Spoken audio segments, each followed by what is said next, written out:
Et puis on en vient aux suites de la mort tragique de ce streamer Jean Pormanov qui a ému tout le pays. Une autopsie a été réalisée aujourd'hui pour connaître justement les circonstances de son décès. Paul Conge du service police-justice de BFM TV. Paul, on vient d'apprendre justement les résultats de cette autopsie sur ce streamer. Oui, c'était des résultats qui étaient extrêmement attendus et qui sont absolument cruciaux dans cette enquête.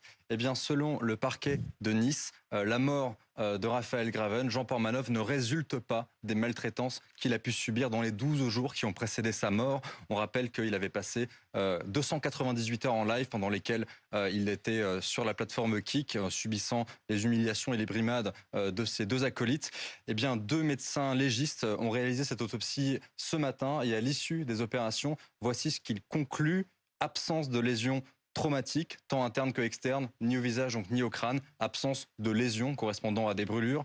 Il relève toutefois quelques ecchymoses et quelques lésions cicatrisées qui pourraient être le résultat de sévices qu'il avait subis par le passé. En l'espèce, les médecins donc concluent que le décès de Raphaël Graven, Jean Pormanov, n'est pas d'origine traumatique et n'est pas lié à l'intervention d'un tiers, donc d'un de ses partenaires en l'occurrence. Il penche plutôt pour un décès d'origine médicale ou toxicologique. Donc le parquet a diligenté des analyses complémentaires, notamment toxicologiques, pour comprendre d'où les raisons donc de sa mort. Il relève notamment des problèmes de santé qu'avait pu éprouver Jean Pormanov, notamment des difficultés d'ordre cardiaque.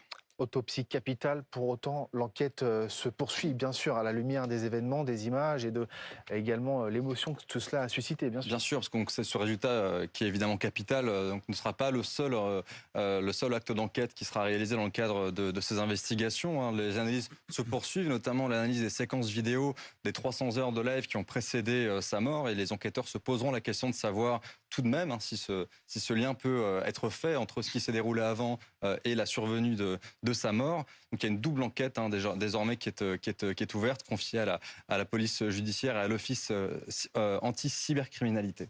Merci.